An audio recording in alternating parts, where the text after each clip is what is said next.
നീ എന്തിനിപ്പോൾ ഇങ്ങോട്ട് വന്നേ? എന്തെങ്കിലും ആവശ്യമുണ്ടെങ്കിൽ ഞാൻ അങ്ങോട്ട് വരൂലേ? ഞാനിവിടെ താമസിക്കാൻ വന്നൊന്നുമല്ല, ഒരു കാര്യം പറയാൻ വേണ്ടിയിട്ടാ. എന്താ? നിങ്ങളുടെ ആദ്യ ഭാര്യ 3 ദിവസം മുമ്പ് മരണപ്പെട്ടു.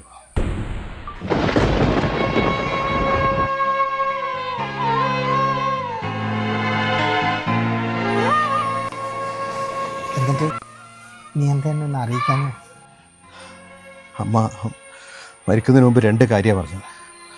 ഒന്ന്, ഞാൻ മരിച്ചാൽ അച്ഛനെ വിളിക്കാൻ പാടില്ല.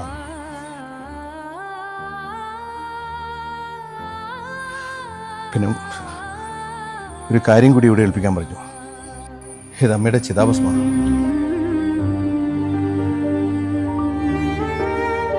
ഇത് അച്ഛൻ തന്നെ ഒഴുക്കണം എന്നാണ് പറഞ്ഞത്. അതിനെങ്കിൽ മോക്ഷം കിട്ടും.